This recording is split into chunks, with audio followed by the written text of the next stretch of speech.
Home from the war, and back to old Ireland come Franco's Irish volunteers, 633 of them.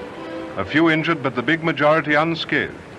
The Irish Brigade was raised by General O'Duffy, who for a welcome home had to submit to rigid customs examination. The brigade had 6 months' service in Spain and marched through Dublin girt with some of their souvenirs. The rest of their trophies have been left behind with the customs.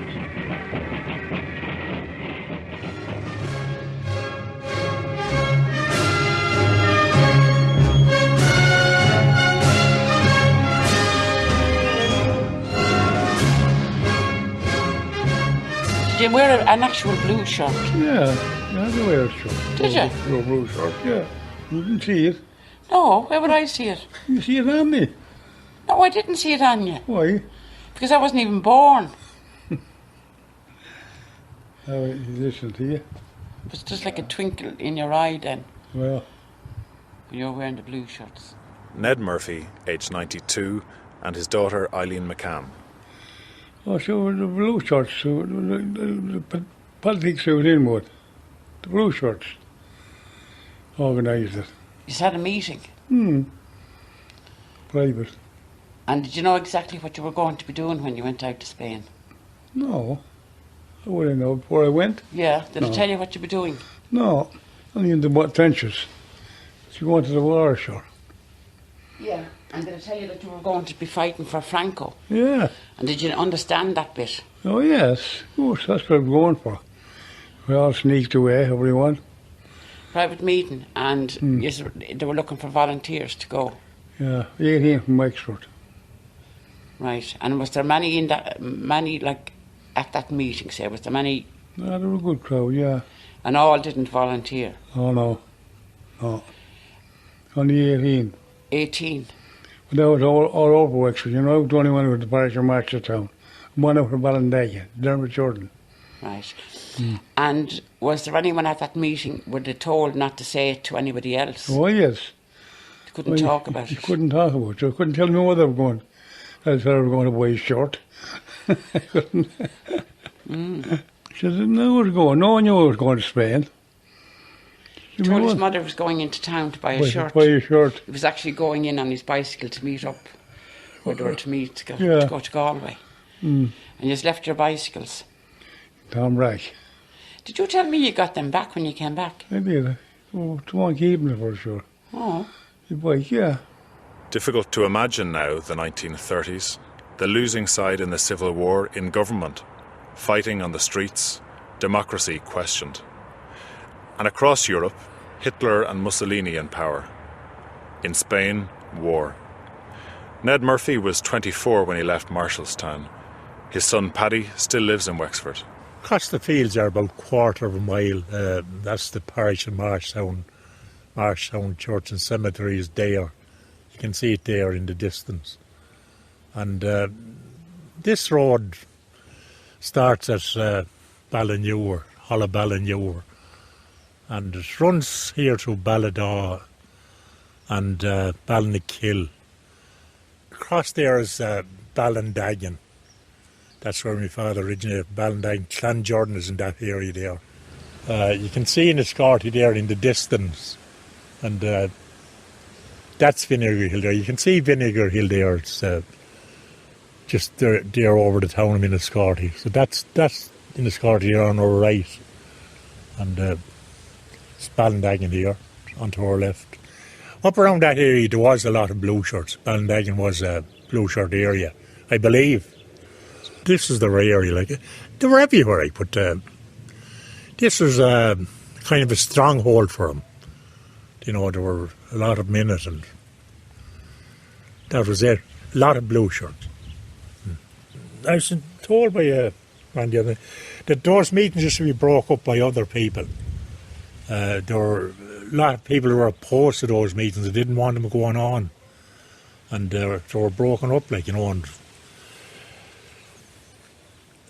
people used to come and throw stones on, that kind of thing. You know, there was no guns or ammunition or anything like that. They're just stone throwing, like, you know, that's kind of aggression. And there was blue shirt meetings used to be broke up that way by another group that we won't talk about. So I won't comment any further than that on that subject. I was up on a farm about 11 years of age. Did you leave school at 11? Well, I was confirmed that I went to work with a farmer. Oh, was it Stafford's? No, Can you remember? Redmond's Marshall. Redmond. Oh, Redmond's a Marshall. Yeah. And my wages were, what do you think my wages was? I don't know, maybe like 5 shillings. 18 pence a week. 18 pence a week 1 6pence a week. at 11. And were you doing the full day's work for that? Of course I was working Sunday Monday. Were you? Milking cows and everything. At 11? And And what did you do with the money? money, what would you with my 18 pence? Yeah, what did you have? Did you have to give it up at home? No, I kept it, sure.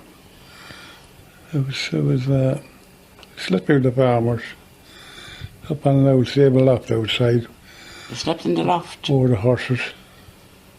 Right. And what were you actually doing? Any sort of real farming? I mean, were you ploughing and all that, or were you just working around the yard? No, I didn't party horses. I was working there with a yard man. Were you a yard man? Out in the field, yeah, milking cows and like that, Right. feeding cattle. Right. And so when you went to Spain, you were actually working in Stafford's. Stafford, yeah. And I went to work that morning, Did you? yeah. And Done all my mornings working, got my breakfast and walked down the road again to home for my mother. And so I'm going down out to buy a shirt. you told your mother you were going to town to buy a shirt. I was going to town to buy a shirt, I told Right. my mother that. So you didn't tell her where you were going? No. What about your boss? Didn't she ask you to do something?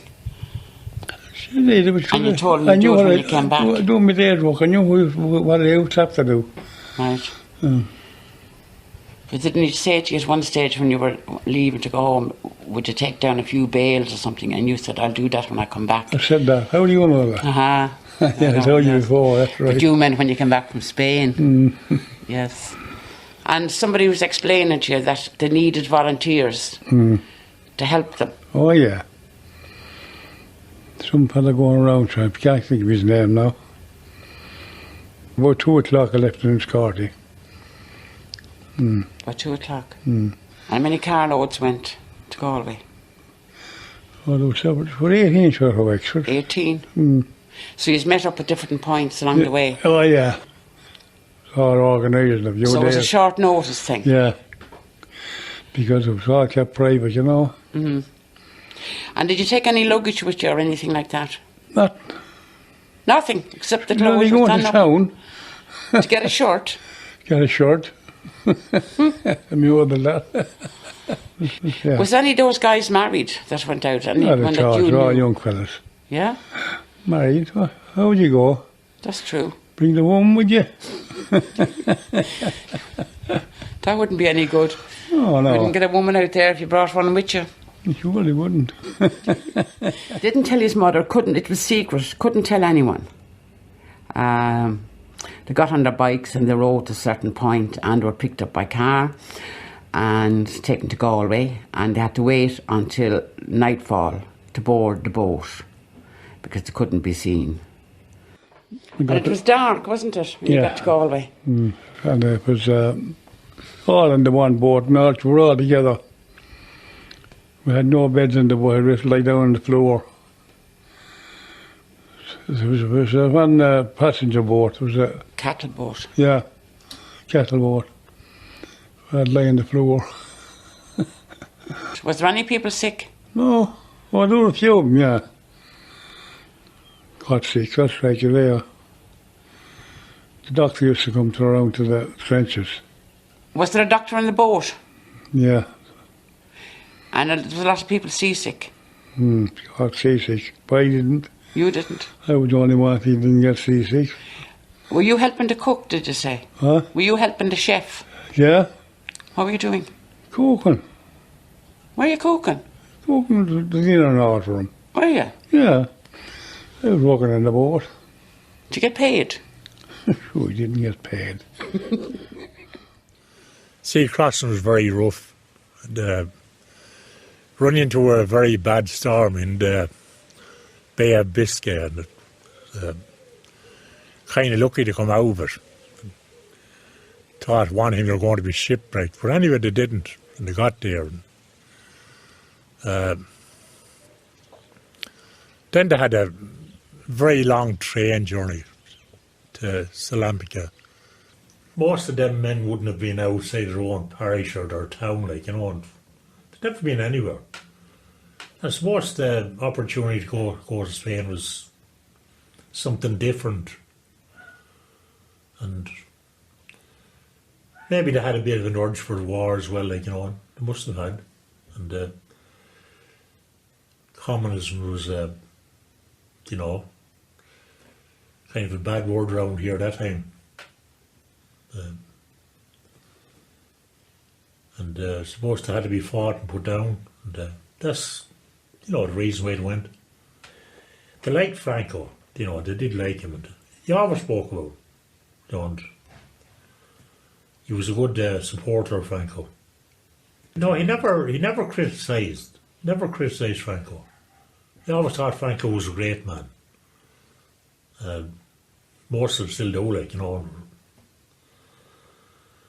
I suppose most of the family here would be Franco supporters, you know. We believed in him. But afterwards, like, you know, a few years later, when they were saying that Franco, like, had a motive, it wasn't really, he wasn't as good as he thought. What's that? I think there was something about that afterwards. Oh, there? Yeah, that he was like Hitler. Did you hear that? And did you believe it? No. He was great man. Did you ever meet Franco? Yeah. Well, sure, I always seen him, sure. Don't want to see him. I think that's O'Duffy. Well, yeah, I know him, is it? Would you think that's O'Duffy there? I think it is, yeah. And he's Franco. In the middle. Irish Brigade, yeah. There's quite a crowd there, isn't there? You don't remember any of this business? No.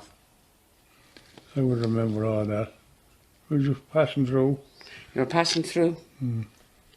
It's, seems to be a photograph that was taken in March 1937.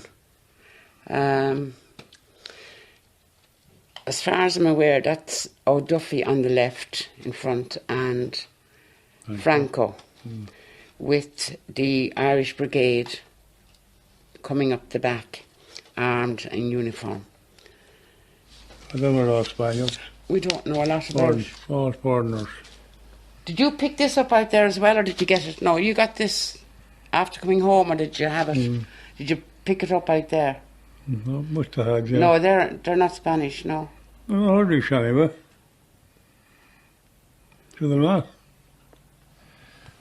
I think that's something to do with a mast that was a mast or something that just had up on the hill. On the hill, yeah. Yeah, I always thought that was you. You went up there. I was in Spain, yeah. Right. We always thought that was you there. Could be, though. Like me, isn't it? It is like you. The cap and all on it. Yeah. Hard to imagine too now the animosity, brother against brother, the political ferment. O'Duffy leading 700 Irishmen to fight for Catholic Spain. Another civil war. A civil war again, almost by proxy. Owen O'Duffy was a prominent member of the Blueshirts. Could have been a founder member. And my father was a great supporter of Owen O'Duffy's. And at that time, in Spain, like, they were being overrun by communism, like, and there was a call come from volunteers to go out, like, and Owen O'Duffy answer that calling, and he looked for volunteers, and he got plenty of them around here. They'd been one of them, and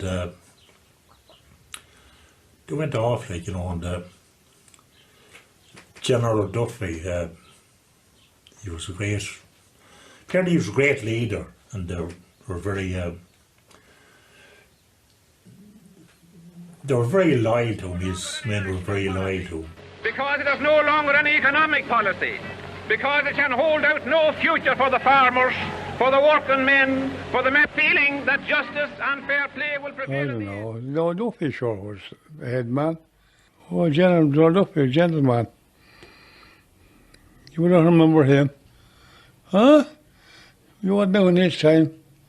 No. You must have been out in this time. You had me on. No. What? No, what was he like? Oh, fine man. Very good. Was he older than ye? Huh? What age would he have been? I'd be around 40, suppose. Was he? Mm. Was he in the Irish Army? Mm. General Duffy. That's what they called him. My poor mother didn't have time to be interested in anything from the time she got married. No, not really. Although I suppose never heard her talking about him, about the blue shirts. So yeah. Where would it come up in conversation? I don't think it came up very often. Dinner or? No. Dinner. No. I don't know where it came up actually. I'd say I was well left home and I was like working before I even knew what the blue shirts were. I think because the fact that it was so secret before they did it, before they went out, I think he kind of felt they still shouldn't talk about it, even though it was out in the open or whatever. I do know that he used to meet a couple of the guys. There was one guy, Cunningham, from Enniscorthy. They remained friends. And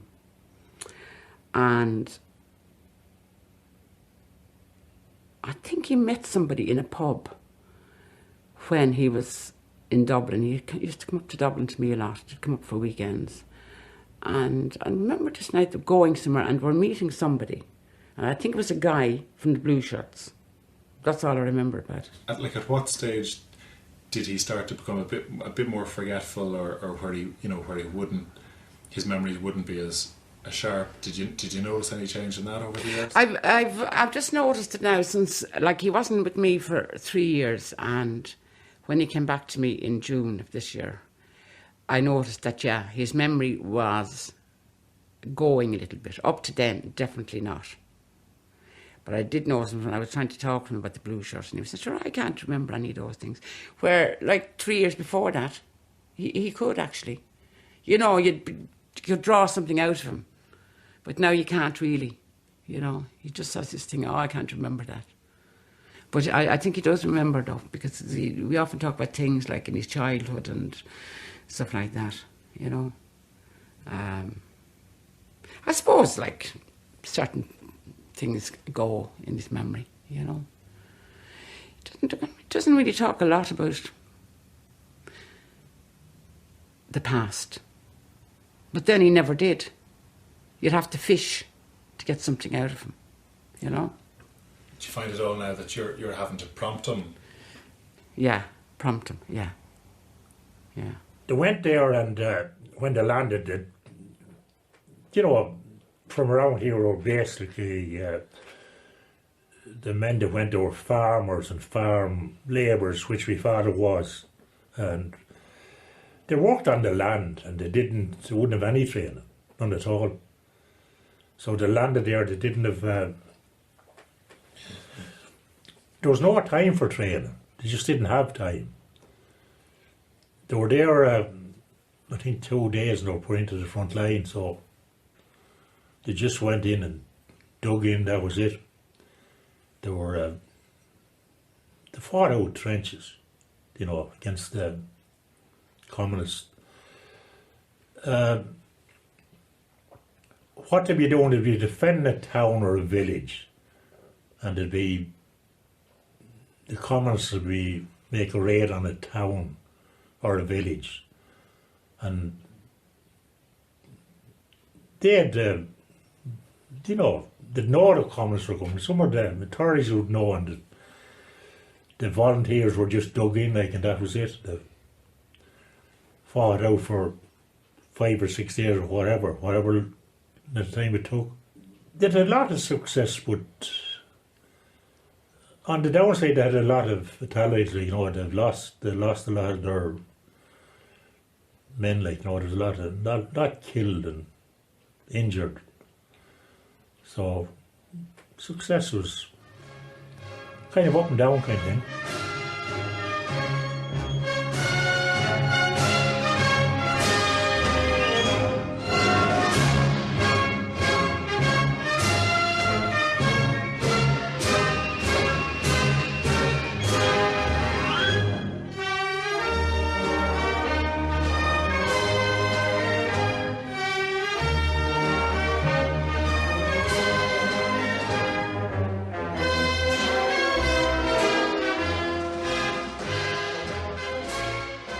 The trenches? No training at all. You just got... Huh? Did you get a gun? Few days, yeah. Few days, then we're off in the trenches. With a gun? You have to have a gun to mind yourself. And did you just have to use it? No, well, sometimes. Well, before you advance, you know. In what way? Yeah? Did you fire your gun? No. You didn't? No, I didn't, no. So you hid down in the trenches? I'm in the trenches. And would you know that if somebody was, like the Reds were anywhere close by or anything like that? I should not far from us, we're up again. Were you? Hmm. And did you shoot at the Reds? Yeah. Was there like hand grenades, or would you hear blasts going off? Yeah. Like bombs and things? Oh, I wasn't it. At that age, I wasn't scared of him. A young lad, sure. You weren't afraid? You found it exciting, did you? We were all young fellas, huh?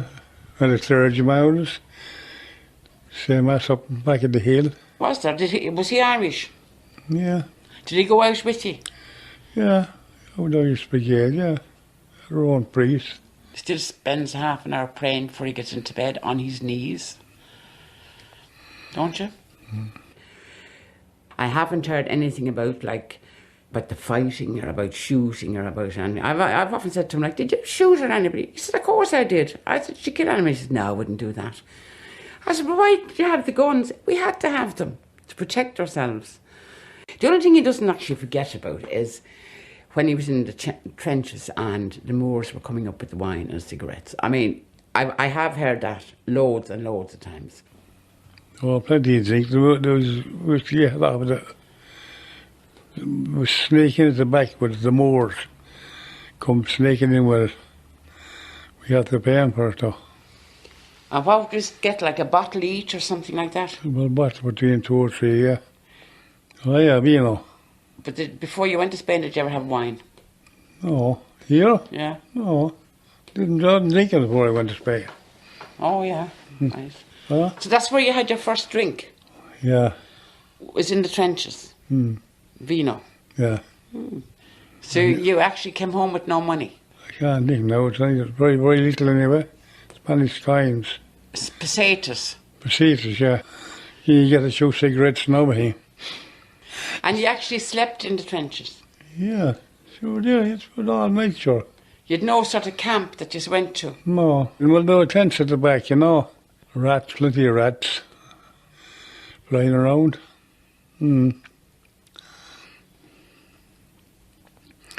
Lots of rats. Right. And what did you use for toilets? Oh, you know yourself. Right. That have their own bit of social life, like, you know, and said this sometimes when, you know, they'd be in a bit of a battle and they might run out of ammunition and the other side would run out as well. So they were there, face them under in the trenches with no ammunition, but they used to kind of jeer one or call one of their names across this divide. So they'd be insulting the commoners, and the commoners be insulting them. So that was their social life. And their ammunition. Yeah. And that was until they got stocked up again, and then they went to battle again. After a battle, they went in and they were looking for somewhere to bed down for the night. And they went into this convent. There was the ruins of a convent. There was no roof or nothing. There was just pillaged and ransacked, and it was dark, very dark at night, like, you know, and they went in and just lay down anywhere they could get a space, and just lay down there. The morning they woke up, and there's a lot of blood around. Everywhere sticky with blood. And, they woke up and it was getting dawn, like daylight was starting to come in. And the north bodies of those nuns lying about. There were several nuns, and they're all being slaughtered. There's none of them living. You know, they were just hacked to death and that. And he picked up a crucifix. The figure off a crucifix, and it had been the face had been sawn off it from the head down to the chin. And arms were cut off it, and the legs were broken off. So he brought that home as a souvenir. You got off a train, didn't you? And you stayed overnight in some convent. Mm. And what happened? Well, they got out in the morning again. And when you woke up, what did you see? I can't remember now. Did I tell you before? Yeah. Well, what was it? But the nuns that were slaughtered and... Oh, yeah, nuns, dead nuns, yeah, that's right. They were slaughtered and you were lying in the blood on the floor. Mm. That's right. And who was it the Reds did that? Yeah. Oh, yeah, I should remember that. It was dark when you went in. Dark the whole time. We slept on the floor. This was the nuns were dead, wasn't it? After being dead, so we went out of it too. So when you got up in the morning and it was daylight, you saw, what did you see? What did you see? See the nuns dead. And blood everywhere. Oh, so the Reds killed them. The operation crowd. For no particular reason? Just that they were Catholics? Catholics, yeah. I think that really shocked him. Because he's a very religious man. And, for someone to do that to nuns would be total disaster. He talks about the Reds a lot. I don't know who the Reds are, but anyway, he knows who they are. And that was a bad experience for him. Now, he brought home a figure of our Lord. I know that we, as children, used to play with it and dress it up as a doll. At that particular time, we were very poor, and Santa used to bring maybe oranges and little treats like that. I remember that. But then I do remember when I got a bit older, things must have improved. Because I do remember getting a tricycle. And the situation in our house was we had 3 bedrooms. And Mum and Dad slept in one with the baby. So the baby always slept in the bed with mother and father. And there was a cot in the room. And the next baby up slept there. Then when a new baby arrived, the baby that was sleeping in the bed was transferred to the cot. And the one from in the cot was transferred to a bed. And this was the whole thing, right through for as long as I can remember. Was it a big family? 15. 12 girls and 3 boys. And I always remember my mother as being pregnant. I didn't know what it was then, but looking back now, I used to think she was fat. But she was always pregnant. And, the statue, the wooden statue that you had that's gone missing. Where did you give that at? To the museum. It's gone. You gave it into the museum in Enniscorthy. Oh, it's gone? Yeah. Can you remember where you picked that up? Was that on the way back from the war? No, I got it in the war, so I got it in Spain. Did you find it in church, or did you find it in a convent, or So I got it someplace anyway. you probably picked it up off the street, did you? That's in Scotty, isn't it? Not anymore, it's not. Is it gone? Mm-hmm. Gone again? Yeah, Someone took it back? yeah. Yeah, someone, yeah. We used to use that when we were kids. We used to use it as a doll, and we used to dress it up. That was our doll. That's right. The only doll we ever got. Yeah, You dolls yourself, sure. weren't we? Dolls ourselves. They didn't have a lot of time for civilian life. They were more or less soldiers from start to finish, like, you know, they didn't have much time off. So there was no time for anything like that. Romance was forbidden altogether, you know. And, they talked, like, you know, they met the Spanish on the street, men and women, I suppose, and they talked to them. And when you're in a place, you'll make friends, you know, no matter where you are. Matter travel any part of the world, you always make friends. And that's what it was like. They made friends with, there was no romance. There's no marriages out there. None of them got married. They come back as they went. Oh, no. The men weren't womanized at all. Were they not? They weren't womanized, no. No. Strictly business. They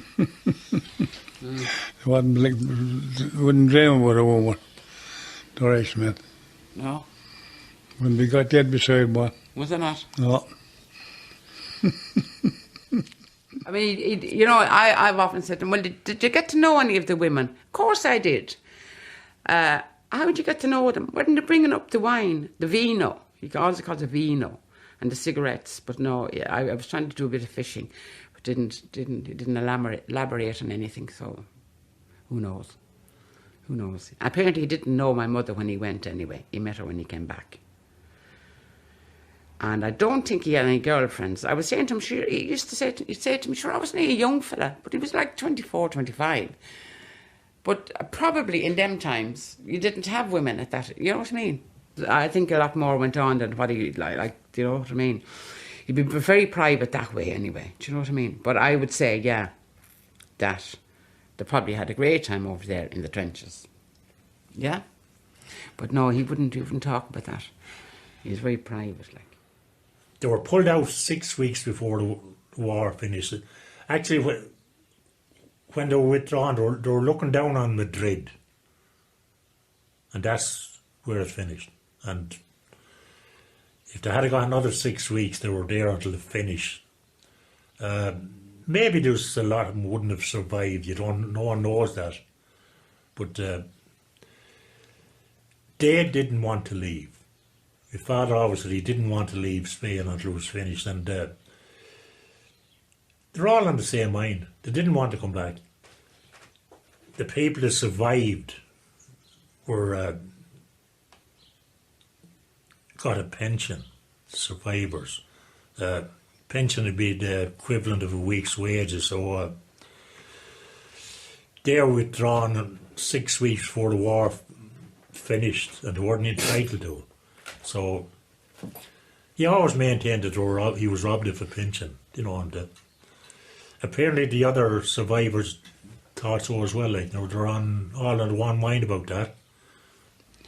At one point, you were on the hill. Were you on the hill of Madrid, looking down? Down, yeah, 2 days. We were looking into Madrid when the Irish government demanded us home. We had to leave. 2 days after we left, the war was over.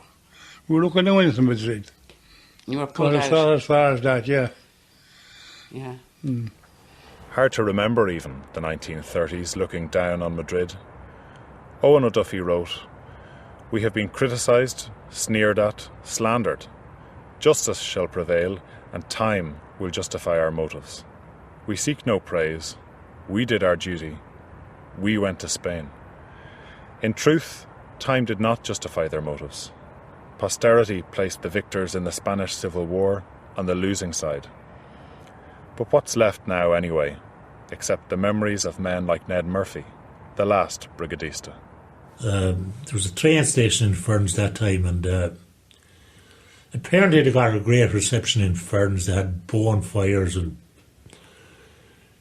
barrels of tarly, that kind of thing. Like, you know, there was a great turnout, massive turnout. I remember when he was up there, and a neighbour of ours had a very bad motorcycle accident, and he wasn't expected to live, but he was moved up to the Mater Hospital, and Daddy went up to see him every single day, even though he was a stranger to him at the time, but they got very friendly.